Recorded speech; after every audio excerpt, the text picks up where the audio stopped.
Radio Kantipur, radio राष्ट्रको। लकडाउनको समयावधिभर उपभोक्ताको घर घरमा दैनिक उपभोग्य वस्तु पुर्याउन व्यापारी व्यवसायीलाई सरकारको निर्देशन। कालाबजारी भएको पाइए तत्काल खबर गर्न गृहको आग्रह।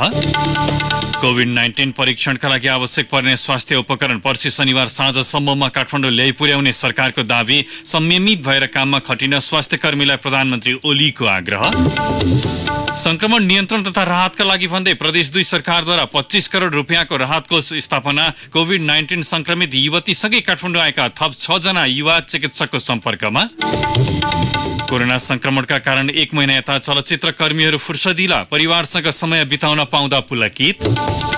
र कोभिड-19 संक्रमण थप बढ्दो, गरिब असंगठित क्षेत्रका मजदुर र साना तथा मझौला व्यवसायका लागि भारत सरकारद्वारा राहत घोषणा। संयुक्त राष्ट्रसङ्घका महासचिवद्वारा गरिब राष्ट्रका लागि $2 खर्ब बराबरको सहयोग अपील। नमस्कार, कान्तिपुर डायरीबाट साथी बासु अनि तेजेन्द्रको समाचार अब विस्तारमा। लकडाउन सुरु भएको तेस्रो दिन आज सरकारले अभाव हुन नदिन उपभोक्ताको घर घरमा दैनिक उपभोग्य वस्तु पुर्याउन व्यवसायीलाई निर्देशन दिएको छ। लकडाउन कार्यान्वयनमा आएको तेस्रो दिन आज पनि अवज्ञाका समाचारहरू आएपछि सरकारले नियन्त्रणका लागि भन्दै नयाँ नीति अवलम्बन गरेको हो। उद्योग वाणिज्य महासंघ काठमाडौँ उपत्यकामा सञ्चालित सुपर मार्केट, ग्रोसरी तथा अन्य होलसेल पसल सञ्चालकहरूलाई बोलाएर सरकारले उपभोक्ताको माग अनुसार लकडाउन अवधिभर घर घरमा खाद्य वस्तु पुर्याउन निर्देशन दिएको हो। गृह मन्त्रालय र उद्योग वाणिज्य तथा आपूर्ति मन्त्रालयले आह्वान गरेको छलफलमा काठमाडौँका अधिकांश व्यापारीको उपस्थिति थियो। गृह मन्त्रालयका प्रवक्ता सहसचिव केदारनाथ शर्माद्वारा जारी विज्ञप्तिमा लकडाउन अवधिभर उपभोक्तालाई आवश्यकता अनुसार सामान होम डेलिभरी गर्न र स्थानीय प्रशासनसँग समन्वय गरेर पास लिन व्यवसायीलाई आग्रह गरिएको छ। सामान किन्न जानेहरूलाई भीडभाड नगरी पसल पुगेर फर्कन र अत्यावश्यक काम बाहेक बाहिर ननिस्कन गृहको अनुरोध छ।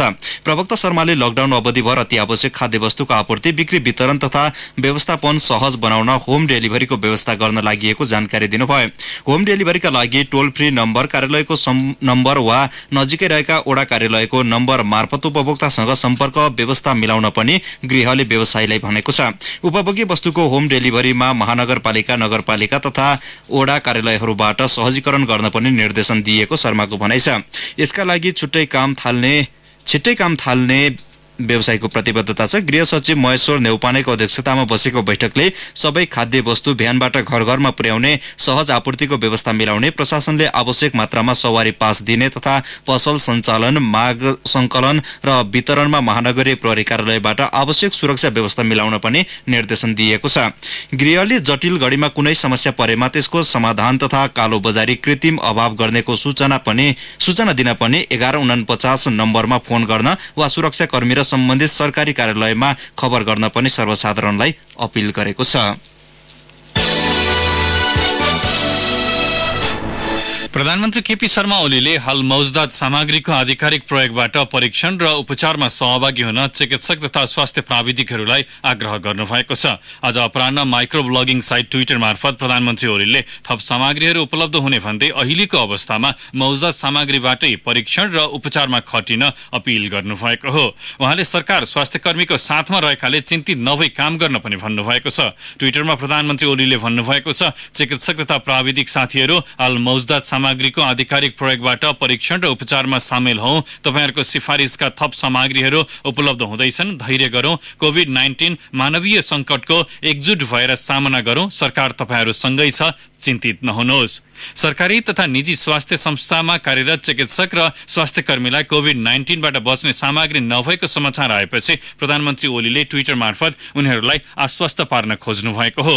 कोभिड-19 परीक्षणका लागि आवश्यक पर्ने स्वास्थ्य उपकरण अभाव भएपछि सरकारले कोरोना संक्रमण जाँच्ने किट र स्वास्थ्य कर्मीहरूका लागि आवश्यक व्यक्ति सुरक्षा सामग्री PPE चीनबाट मगाएको छ।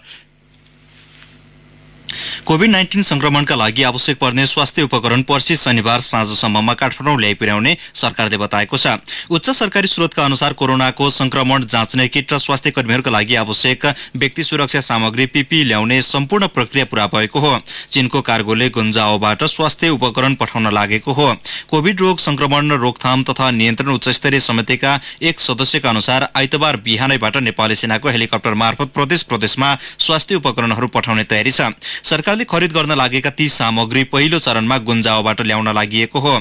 यसैबीच सरकारले निजी क्षेत्रलाई समेत अन्तर्राष्ट्रिय बजारबाट स्वास्थ्य उपकरण खरिदका लागि आह्वान गरेसँगै उनीहरू पनि सामान ल्याउन तयार देखिएका छन्। संस्कृति पर्यटन तथा नागरिक उड्डयन मन्त्रालयका एक अधिकारीका अनुसार उनीहरूले सामान ल्याउनका लागि हवाई जहाजको व्यवस्था गरिदिन नेपाल एयरलाइन्समा निवेदन दिएका छन्। सरकारले निजी क्षेत्रलाई पनि औषधिजन्य सामग्री ल्याउन आह्वान गर्दा हवाई यातायातको चाँजो मिलाइदिने घोषणा गरेको थियो। नेपाली कंग्रेसका सभापति शेरबहादुर देउवालले कोरोना भाइरसबाट प्रभावित न्यून आय भएका व्यक्तिका लागि तत्काल राहत प्याकेज घोषणा गर्न आग्रह गर्नुभएको छ। सभापति देउवालले विश्वभरि फैलिएको कोरोना भाइरसबाट सुरक्षित हुन लकडाउन उत्तम विकल्प भए पनि यसबाट प्रभावित न्यून आय भएकाले सरकारले छुट्टै व्यवस्था गर्नुपर्ने माग गर्नुभएको हो। उहाँले दैनिक जालादारीमा निर्भर रहेका र न्यून आय भएका व्यक्तिका लागि तत्काल विशेष राहत प्याकेज घोषणा गर्न सरकारलाई अनुरोध गर्नुभयो। सभापति देउवालले लकडाउनमा सरकारले दैनिक जालादारी र न्यून आय भएकाको दैनिक गुजारा चलाउने प्रबन्ध मिलाउनु पर्ने उल्लेख गर्नुभयो। कोरोना भाइरसबाट सुरक्षित हुँदाहुँदै कोही पनि भोकमरीको शिकार बन्न नहुनेतर्फ सरकार सचेत हुनुपर्ने देउवाको भनाइ थियो। कोरोना भाइरस संक्रमण नियन्त्रण तथा प्रभावितलाई राहत उपलब्ध गराउन प्रदेश 2 सरकारले 25 करोडको राहत कोषको स्थापना गरेको छ। प्रदेश 2 सरकारको आज बसेको मन्त्री परिषद बैठकले कोरोना संक्रमण जाँच्न 3वटा ल्याब स्थापना गर्ने निर्णय समेत गरेको छ। राहत कोषमा प्रदेश सरकारले 25 करोड रुपैयाँ हालेर कोषमा मन्त्रीहरूको एक महिनाको तलब पनि राख्ने निर्णय गरेको सरकारका प्रवक्ता एवं आन्तरिक मामिला तथा कानून मन्त्री ज्ञानेन्द्र कुमार यादवले जानकारी दिनुभयो। राहत कोषमा सहयोग गर्न सामाजिक संघ संस्था प्रदेशका व्यापारिक घराना र इच्छुक सबै व्यक्तिलाई आह्वान समेत गरिएको मन्त्री यादवले बताउनुभयो। बैठकले कोरोना महामारी नियन्त्रणका लागि मुख्यमन्त्रीको संयोजकत्वमा सबै मन्त्री रहने गरी उच्चस्तरीय निर्देशन समिति गठन गरेको छ भने महामारी नियन्त्रणका लागि आवश्यक व्यवस्थापन गर्न निमित्त प्रमुख सचिव नारायण दवाडीको संयोजकत्वमा सबै मन्त्रालयका सचिव रहने गरी विशेष कार्यकारी समिति समेत गठन गरेको छ। कार्यकारी समितिलाई मन्त्री परिषदको बैठकले विशेष परिस्थितिमा महामारी नियन्त्रणका लागि आवश्यक व्यवस्थापन गर्न निर्देशन समेत दिएको छ। कार्यकारी समितिले महामारी नियन्त्रणका लागि चाहिने आवश्यक सामग्रीहरूको खरिद विशेष परिस्थितिका लागि व्यवस्था गरिएको खरिद नियमावली बमोजिम गर्न पाउनेछन्। यस्तै मन्त्री परिषदले प्रादेशिक अस्पताल जनकपुर, वीरगञ्ज र राजविराजमा कोरोना सम्बन्धी जाँच गर्ने ल्याबको स्थापना गर्ने निर्णय समेत गरेको प्रवक्ता यादवले बताउनुभयो। लकडाउनका कारण समस्यामा परेका गरीब जनताका लागि आवश्यक राहतको व्यवस्था गर्न स्थानीय तहसँग समन्वय गरेर अघि बढ्ने निर्णय पनि बैठकले गरेको छ। लकडाउनको समयमा आउन सक्ने सम्भावित संकटका लागि सबै तयारी गर्न प्रदेश 5 का मुख्यमन्त्री शंकर पोखरेलले स्थानीय तह सम्बन्धित मन्त्रालयलाई निर्देशन दिनुभएको छ। उहाँले भारत र खाडी मुलुकबाट घर फिर्ता भएका नागरिकको तथ्याङ्क र अवस्था संकलन गर्न, क्वारेन्टाइन स्थापना गर्न र हुन सक्ने खाद्यान्नदेखि हरेक प्रकारका संकटको व्यवस्थापन गर्न स्थानीय तहलाई निर्देशन दिनुभएको हो। मुख्यमन्त्रीको निर्देशन अनुसार प्रदेशको भूमि व्यवस्था, कृषि तथा सहकारी मन्त्रालयले खाद्यान्न, तरकारी, दूध लगायतका सामग्रीको व्यवस्थापन, आन्तरिक मामिला तथा कानून मन्त्रालयले बजारमा हुन सक्ने कालाबजारी, गुणस्तर नियन्त्रण, सहज आपूर्ति, सुरक्षा समन्वय गर्ने बताएका छन्। मुख्यमन्त्री तथा मन्त्री परिषदको कार्यालयका सचिव भरत सुवेदीले लकडाउनको अवस्थामा अत्यावश्यक वस्तु तथा सेवा प्रवाहमा कुनै कमी हुन नदिन र बजारमा पनि अनावश्यक भिडभाड हुने अवस्थाको अन्त्य गर्न सम्बन्धित मन्त्रालयलाई जिम्मेवारी दिएको जानकारी दिनुभयो। बेलायतमा अर्का नेपालीको पनि कोरोना भाइरस संक्रमणबाट मृत्यु भएको छ। क्वीन एलिजाबेथ अस्पतालमा उपचारका क्रममा गत सोमबार निधन भएका 40 वर्षीय उनको परीक्षणका क्रममा कोरोना भाइरस पुष्टि भएको हो। अस्पतालले मृतकका परिवारलाई टेलिफोन मार्फत कोरोना संक्रमणका कारण उनको मृत्यु भएको जानकारी गराएको थियो। लामो समयदेखि लन्डन बस्दै आएका मृतकलाई उच्च रक्तचाप बाहेक कुनै गम्भीर स्वास्थ्य समस्या थिएन। केही दिन अघि ज्वरो र खोकी लगायतका लक्षण देखा परेपछि उपचारका लागि गत शनिबार बिहान मात्र उनलाई अस्पताल भर्ना गरिएको थियो। मृतकको परिवार आफ्नै घरमा आइसोलेसनमा बसेको छ भने उनीहरूलाई अहिलेसम्म कुनै स्वास्थ्य समस्या देखिएको छैन। गत साता मात्र लन्डनमा नै कोरोना संक्रमणबाट 66 वर्षका भूतपूर्व गोर्खाको निधन भएको थियो। कान्तिपुर डायरीमा अब ब्रेकको पालो। अब बाँकी प्रसङ्ग सबैभन्दा सुरुमा कान्तिपुर सविस्तार। कान्तिपुर सविस्तार। कोभिड-19 संक्रमणका कारण चलचित्र सहित मनोरञ्जन क्षेत्र पनि पछिल्लो समय ठप्प छ। 365 दिन व्यस्त हुने कलाकार यो बेला आफन्तसँग होम आइसोलेसनमा छन्। दैनिकको सुटिङ र रेकर्डिङ मात्र होइन, भेटघाट, कार्यक्रम लगायतले परिवारलाई समय दिन नपाएका व्यस्त कलाकार भने पछिल्लो समय परिवारका सदस्यहरूसँग रमाइलो गरिरहेका भेटिन्छन्। कलाकारितासँगै गौतम बुद्ध अन्तर्राष्ट्रिय क्रिकेट रङ्गशाला निर्माणमा रात दिन खटिएका हास्य कलाकार सीताराम कटेल धुर्मुस अहिले फुर्सदमा छन्। सरकारले कोभिड-19 को जोखिम कम गर्न देशैभरि बन्दाबन्दीको घोषणा गरेपछि खेल मैदान स्थल चितवन छोडेर काठमाडौँमा सपरिवार सेल्फ क्वारेन्टाइनमा बसेर धुर्मुस सामाजिक सञ्जालमा चेतनामूलक दोहोरी गाउँदै पोस्ट गर्न व्यस्त छन्। परिवारसँग रमाइलो गर्ने हो, भिडभाडमा गएसी सर्ने हो। हे कोरोनाले विश्वलाई थर्कायो, तिमलाई पनि घरैमा फर्कायो। जाइफुलको बासना सबैजना क्वारेन्टाइनमा बसन। जाइफुलको बासना सबैजना क्वारेन्टाइनमा बसन। भाइरसले विश्वव्यापी महामारी निम्त्याउने खतरा बढेसँगै सिङ्गो विश्वको मनोरञ्जन क्षेत्रमा ठूलो प्रभाव परेको छ। ठूलो लगानी तर थोरै मुनाफा लिइरहेका नेपाली सिने लगानीकर्ता तथा कलाकार प्रत्यक्ष मारमा परेको गुनासो बढ्दै जाँदा छक्का पञ्जा 4 निर्माणको तयारीमा रहेका कलाकार दीपकराज गिरीको दैनिकी पनि परिवर्तन भएको छ। श्रीमतीजी, मेरो बुवा अनि त्यसपछि मेरो यहाँ उहाँहरू छ, फ्यामिली गेम खेल्नुहुन्छ। उहाँहरू 11 बजेदेखि बेलुका 3-4 बजेसम्म तास खेल्नुहुन्छ। म लेख्न व्यस्त हुन्छु। हुन त समय र परिस्थिति अनुसार आफूलाई ढाल्न सक्नु नै ठूलो कलाकारिता हो। यो समय कलाकारमा धैर्यता, अनुशासन तथा आफैमा मूल्याङ्कन गर्ने अवसरका रूपमा लिन वरिष्ठ हास्य कलाकार हरिवंश आचार्यको सुझाव छ। अब अहिले सबैभन्दा ठूलो साथी भनेको परिवारको सदस्य हो। त्यसपछि अब मिडियाहरू, इलेक्ट्रोनिक मिडियाहरू भयो, रेडियो भयो, टेलिभिजन भयो, यिनीहरू हेर्यो, बस्यो, इन्फर्मेसन लियो अनि केही क्रिएटिभ कामहरू गर्न पाए हुन्थ्यो भनेर चाहिँ मनमा लागिरहेको छ। सिनेमा हेर्छु दिनको एउटा, केही लेख्न सक्छु। विदेशमा रहेका आफ्नो सन्तानको पिरोलोमा रहेकी वरिष्ठ हास्य कलाकार वसुन्धरा भुसाल भने अन्य कलाकार जस्तो मनोरञ्जनात्मक विषय भन्दा पनि आफूलाई कसरी स्वस्थ राख्ने त्यसमा चिन्तन गर्छिन्। सर्वरोगको बारेको विशेषज्ञ डाक्टर साहबहरू छ, उहाँहरूले के गरेछ अनि अलिकति सूचनामूलकहरू हेर्छु। अब बाहिर यसो गार्डन लाग्थ्यो, अब त्यो पनि नजानु भनेर अब आजदेखि मैले त्यो पनि छोडिदिएँ। अभिनेत्री रेखा थापा घरको काममा व्यस्त हुन थालेकी छन्। अन्य दिनहरू भन्दा दैनिक काममा केही समय बढी लगाउने गरेकी थापाले दैनिक काम सकिएपछि दिनभरि समाचार हेरेर देश विदेशको खबर लिन्छन्। एक्सर्साइज गर्यो, त्यसपछि अब खाना बनायो, त्यसपछि भाँडा माझ्यो, पढायो, किताब आयो। किनकि कोही छैन नि त घरमा काम गर्ने दिदीलाई पनि मैले 1 हप्ता अगाडि पनि किताब दिएँ। विश्व महामारीको रूपमा फैलिएको कोभिड-19बाट बच्ने एकमात्र उपाय भनेको आफूले आफूलाई सुरक्षित राख्नु हो। कलाकारहरू आफैमा आइडल व्यक्तित्व हुन्। त्यसमा पनि कलाकारले के गर्छन् भनी सिको गर्ने हामीमा बढी परम्परा रहेकाले पनि उनीहरूले राष्ट्रमा विपत्ति आएका समयमा रचनात्मक काम गर्न आवश्यक छ। रेडियो कान्तिपुरका लागि सन्तोष गन्धर्व। कान्तिपुर सविस्तार।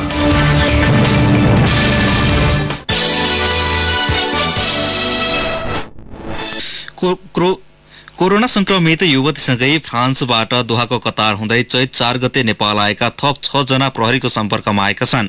बर्दिया र बाराका उनीहरूलाई क्वारेन्टाइनमा पठाइएको छ। बर्दियाका प्रमुख जिल्ला अधिकारी प्रेमलाल लामिछानेका अनुसार बाँसगढी नगरपालिका र बडैयाताल गाउँपालिका घरबै बाँके खजुरा बस्दै आएका 2 युवालाई नियन्त्रणमा लिएको हो।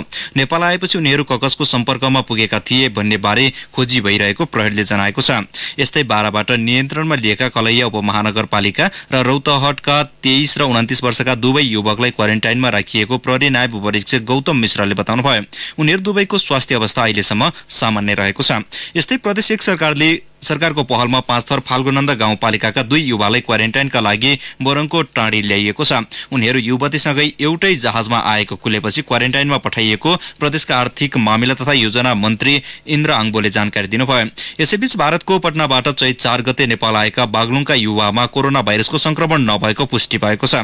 ज्वरो र रुगाखोकीको लक्षण देखिएपछि उनलाई धौलागिरी अस्पतालमा भर्ना गरिएको थियो। काठमाडौँको टेकु स्थित राष्ट्रिय जनस्वास्थ्य प्रयोगशालामा गरिएको परीक्षणमा नेगेटिभ आएको अस्पतालका मेडिकल सुपरिन्टेन्डेन्ट डाक्टर शैलेन्द्र पोखरेलले बताउनुभयो। फ्रान्सबाट कतार हुँदै चैत 4 गते काठमाडौँ आएकी बागलुङकै एक युवतीमा संक्रमण भए नभएको बारे भने नतिजा आउन बाँकी छ। क्वारेन्टाइनमा रहेकी उनको घरमै पुगेर स्वास्थ्य कर्मीले हिजो स्वाब लिएका थिए। त्यसको नतिजा भोलि आउने डाक्टर पोखरेलले बताउनुभयो। सुनौली नाका हुँदै नेपाल आएका 31 जना नेपालीलाई क्वारेन्टाइनमा रहने गरी आज नेपाल ल्याइएको छ। भारत र नेपालमा लकडाउन गरिसकेपछि पनि सुनौली नाकामा आइपुगेका उनीहरू नेपाल र भारतमा लकडाउन भएपछि हिजो बिहानैबाट अलपत्र बनेका थिए। रूपन्देहीका प्रमुख जिल्ला अधिकारी महादेव पन्थले नेपालको क्वारेन्टाइनमा बस्ने गरी उनीहरूलाई नेपाल आउने अनुमति दिएको बताउनुभयो। उहाँका अनुसार सियारी गाउँपालिकाको क्वारेन्टाइनमा 10 जना, तिलोत्तमा नगरपालिकाको क्वारेन्टाइनमा 11 जना र सुदोधन गाउँपालिकाको क्वारेन्टाइनमा 10 जनालाई राखिनेछ। उद्धार गरिएका मध्ये झापा, लुम्बिनी, रूपन्देहीको मणिग्राम, नवलपरासीको कावासोती र पाल्पाका रहेका छन्। उनीहरू भारतको बेंगलोर, गुजरात र बनारस लगायतका स्थानबाट बोर्डरमा आइपुगेका थिए। पाँचथर, झापा र मोरङबाट तीर्थयात्रामा गएका 14 नेपाली भारतको आन्ध्र प्रदेशमा अलपत्र परेका छन्। पाँचथरको फालेलुङ एका 3 सहित झापा र मोरङबाट चारधाम यात्राका लागि निस्केका उनीहरू भारतमा लकडाउन भएपछि अलपत्र परेका हुन्। आफूहरू अहिले चेन्नईभन्दा 60 किलोमिटर टाढा रहेको र केही दिनदेखि सडकमै रात कटाइरहेको पाँचथर फालेलुङ एका 70 वर्षीय मुक्तिनाथ खतिवड़ाले टेलिफोनमा बताए। फागुन 21 मा भारतको सिलिगुडीबाट दक्षिण भारत पुगेका उनीहरूको 11 चैतमा सिलिगुडी आउने रेलको टिकट थियो, तर 10 गते नै लकडाउन घोषणा गरिएपछि उनीहरू अलपत्र परेका हुन्। भारतबाट नेपाल फर्केका 37 जनालाई पाल्पा स्थित तानसेन नगरपालिकाको बर्तुङ स्थित जनप्रिय मावि र बगनासकाली गाउँपालिकाको चिर्तुङ धारा स्थित ग्राम्य माविमा निर्माण गरिएको क्वारेन्टाइनमा राखिएको छ। हिजो मात्र तयार क्वारेन्टाइनमा कैलालीको गड्डाचोकी नाका हुँदै नेपाल प्रवेश गरेका 37 जना बसेका छन्। तीमध्ये रामपुर नगरपालिकाका 11, पूर्व खोला गाउँपालिकाका 22 जना र 4 जना बागलुङका छन्। 26 जनालाई बुर्तुङ र 11 जनालाई ग्राम्य माविको क्वारेन्टाइनमा राखिएको स्वास्थ्य कार्यालयका प्रमुख विश्वनाथ नेउपानेले जानकारी दिनुभयो। भारतको सिलिगुडी लगायत ठाउँबाट काकटबेता हुँदै उदयपुरको तापली गाउँपालिका हिँडेका 21 जनालाई कटारी नगरपालिका 1 बेलसोत स्थित क्वारेन्टाइनमा राखिएको छ। कटारी बजार पुगेका उनीहरूलाई कटारी अस्पतालमा स्वास्थ्य जाँचपछि नेपाली सेनाको रणशार्दुल गणले ब्यारेक खाली गरेर बनाएको क्वारेन्टाइनमा पठाइएको हो। भारतको सिलिगुडीबाट 15 र बिहार, दिल्लीबाट आएका समेत गरी 21 जनाको स्वास्थ्य जाँचपछि क्वारेन्टाइनमा राखिएको प्रमुख जिल्ला अधिकारी दीपक कुमार पहाडीले बताउनुभयो। स्थानीय प्रशासनसँगको छलफलपछि उनीहरूलाई क्वारेन्टाइनमा राखिएको कटारी नगरपालिकाका प्रमुख ज्ञानेन्द्र श्रेष्ठले जानकारी दिनुभयो। आवश्यक चिकित्सक लगायतका सहयोगका लागि प्रदेश सरकारलाई जानकारी गराइएको नगरपालिकाले जनाएको छ। भारतबाट अर्घाखाँची आउँदै गरेका 7 जनालाई जिल्ला प्रशासनले क्वारेन्टाइनमा राखेको छ। सीमानाका कृष्णनगरबाट कपिलवस्तु प्रशासनले पत्थरकोटसम्म ल्याइदिएपछि अर्घाखाँची प्रशासनले आज एम्बुलेन्समा राखेर सन्धि खर्क ल्याएर युवा वर्ष रविचित्र मावि हटारीको क्वारेन्टाइनमा राखिएको हो। उनीहरूलाई 14 दिनसम्म क्वारेन्टाइनमा राखेर निगरानी गरिने सहायक प्रमुख जिल्ला अधिकारी विष्णुराज बेलवासेले बताउनुभयो।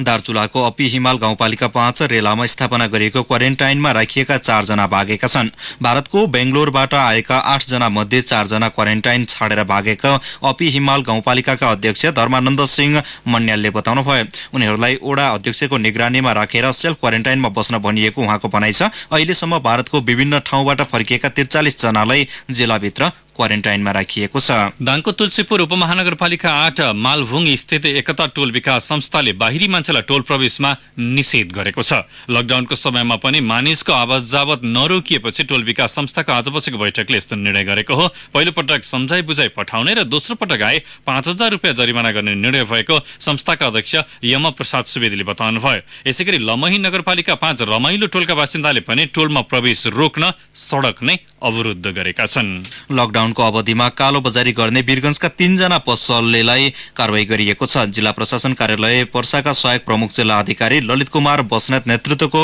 बजार अनुगमन टोलीले एउटा औषधि र 2वटा तरकारी पसललाई कारवाही गरेको हो।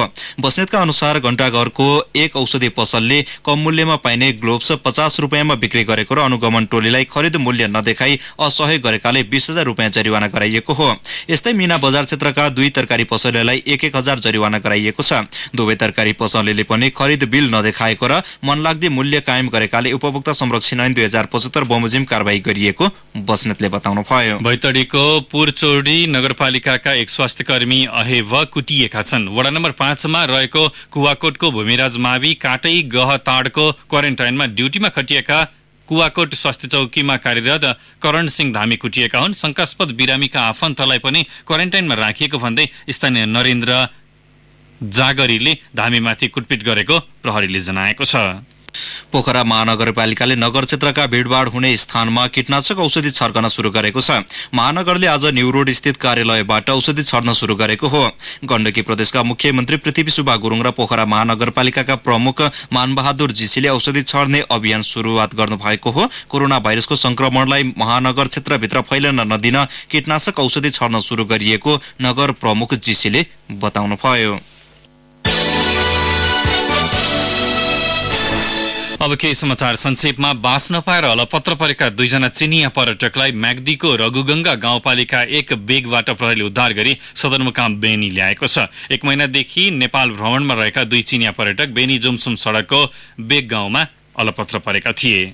दाङको बेलझुण्डी स्थित नेपाल संस्कृत विश्वविद्यालयको केन्द्रीय आयुर्वेद विद्यापीठमा कोरोना विशेष अस्पताल भर्ना हुने बिरामीलाई खाना खुवाउन कोष खडा गरिएको छ। कोषमा घोराई र तुलसीपुर उपमहानगरपालिकाले 1-1 लाख तथा अन्य 8वटा पालिकाले 50-50 हजार रुपियाँ सहयोग गर्ने भएका छन्। बैठकले स्थानीय स्तरमा कोरोना लक्षणका बिरामी भेटे बेलझुण्डी अस्पताल पठाउने निर्णय गरेको छ। शाहवंशीय राजा यसो ब्रह्म शाहले स्थापना गरेको लमजुङ कालिका मन्दिरमा यस वर्ष चैते दशैंमा नागरिकले गर्ने पूजापाठ र बलि रोकिएको छ। लमजुङ कालिका मन्दिर 500 वर्ष पुरानो मानिन्छ।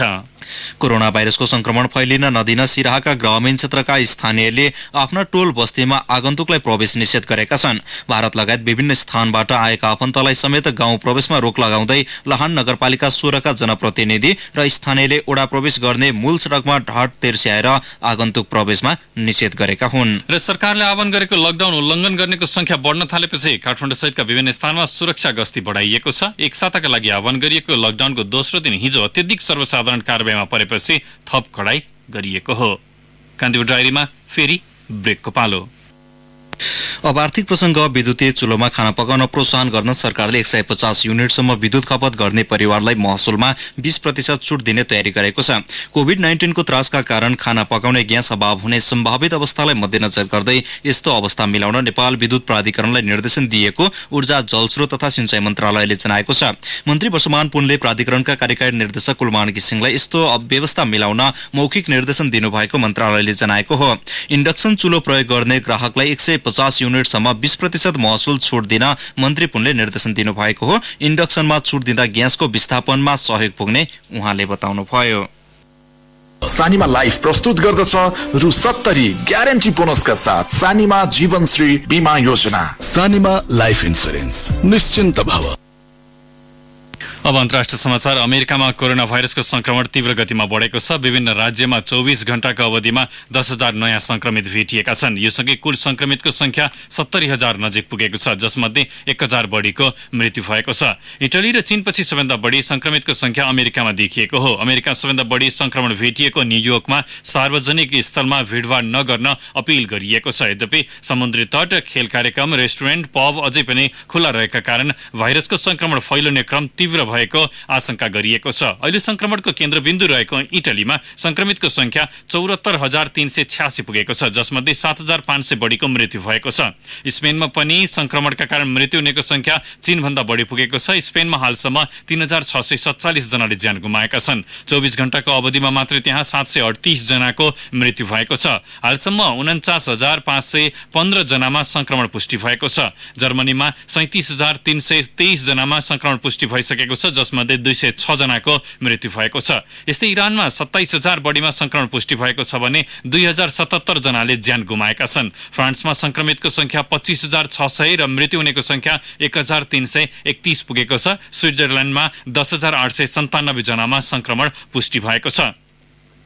बेलायतमा हालसम्म 9,500 जनामा संक्रमण पुष्टि भएको छ। मृत्यु हुनेको संख्या 465 छ। बेलायतमा संक्रमण विरुद्धको अभियानमा 5,60,000 स्वयंसेवक खटिएको त्यहाँको स्वास्थ्य मन्त्रालयले जनाएको छ। फिलिपिन्समा कोरोना संक्रमणबाट 9 जना चिकित्सकको मृत्यु भएको छ। संक्रमण सुरु भएको चीनको हुवेईमा भने नयाँ संक्रमित नथपिएको बीबीसीले उल्लेख गरेको छ। संक्रमण न्यूनीकरणका लागि भन्दै इरानले देशभित्रै आवत जावतमा रोक लगाएको छ। रसियाले भोलिदेखि लागू हुने गरी सबै अन्तर्राष्ट्रिय उडान रद्द गर्ने घोषणा गरेको छ। संक्रमणबाट विश्वभर हालसम्म 22,030 जनाको मृत्यु भएको छ भने 4,87,648 जनामा संक्रमण पुष्टि भएको छ। 1,17,749 जना पूर्ण रूपमा निको भएको अमेरिकाको जोन्स हपकिन्स विश्वविद्यालयले जनाएको छ। यसैबीच संयुक्त राष्ट्रसङ्घका महासचिव एन्टोनियो गुटेरेजले कम विकसित मुलुकका लागि $2 खर्ब बराबरको सहयोगको अपील गर्नुभएको छ। लकडाउनको दोस्रो दिन भारतले गरीब असंगठित क्षेत्रका मजदूर र साना तथा मझौला व्यवसायीहरूलाई राहत दिन 1,70,000 करोड भारतीय रुपियाँ बराबरको आर्थिक प्याकेज घोषणा गरेको छ, जस अन्तर्गत गरीब र किसानलाई नगद हस्तान्तरणदेखि कोरोना नियन्त्रणमा खटिएका जनशक्तिको बीमा लगायत छन्। प्रधानमन्त्री गरीब कल्याण योजना शीर्षकको सो विशेष प्याकेज अन्तर्गत हाल मासिक 5 किलोका दरले खाद्य अनुदान पाइरहेका 80 करोड गरीब परिवारले आगामी 3 महिनासम्म प्रत्येक महिना थप 5 किलो चामल र पिठो र 1 किलो दाल पनि पाउने भएका छन्। देशभरका 8 करोड 69 लाख गरीब किसानलाई लक्षित गर्दै प्रधानमन्त्री किसान योजना अन्तर्गत मासिक 2,000 रुपियाँका दरले नगद अनुदान दिइने भएको छ। गरिबीको रेखामुनि रहेका 60 वर्ष माथिका ज्येष्ठ नागरिक, एकल महिला र फरक क्षमता भएका व्यक्तिले 3 महिनाका लागि थप 1,000 रुपियाँ पाउनेछन्। त्यसैगरी मनरेगा कार्यक्रम अन्तर्गतको दैनिक ज्यालालाई 182 बाट बढाएर 202 भारू पुर्याइएको छ। उज्याला योजना अन्तर्गत सित्तैमा खाना पकाउने ग्यास पाइरहेका 8 करोड 30 लाख परिवारलाई आगामी 3 महिनासम्म सित्तैमा ग्यास सिलिन्डर दिने घोषणा पनि गरिएको छ। 60 वर्ष माथिका ज्येष्ठ नागरिक एवं एकल महिला र फरक क्षमता भएका व्यक्तिलाई आगामी 3 महिनासम्म मासिक 1,000 रुपियाँका दरले भत्ता दिने भनिएको छ। त्यसैगरी जनधन खाताधारी 20 करोड महिलालाई घर खर्च चलाउन सहुलियत स्वरूप खातामा आगामी 3 महिनामा 500 का दरले जम्मा गरिने पनि बताइएको छ। त्यसैगरी 63 लाख महिला स्वयंसेवक समूहले 20 लाखसम्म बिनादितो ऋण पाउनेछन्। यसअघि 10 लाखसम्म ऋण पाउने व्यवस्था थियो। यसबाट करिब 7 करोड परिवार लाभान्वित हुनेछन्। संगठित क्षेत्रलाई लक्षित गर्दै 3 महिनासम्म सञ्चय कोषको रकम सरकारले तिर्ने भएको छ। त्यसैगरी फिर्ता गर्नु नपर्ने गरी सञ्चय कोषमा सञ्चित रकम मध्ये 75% सम्म रकम वा 3 महिनाको तलब मध्ये जुन कम हुन्छ त्यो पेस्की लिन पाउने व्यवस्था गरिएको छ। स्वास्थ्य कर्मी, चिकित्सक, स्वयंसेविका, नर्स लगायत जनशक्तिलाई लक्षित गर्दै 50 लाख भारूसम्मको स्वास्थ्य बीमा योजना पनि लागू गर्ने भएको छ।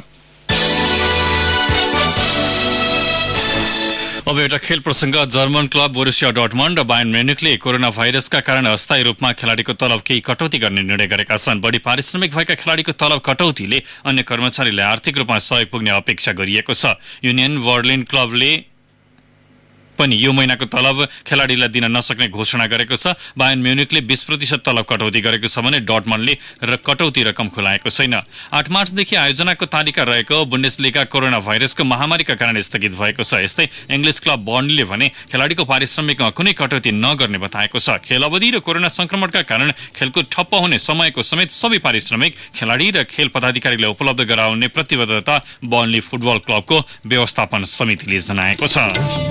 कान्तिपुर टाइरीहरूलाई यही सकिन्छ। बासु र तेजेन्द्र बिदा हुन्छौँ। नमस्कार।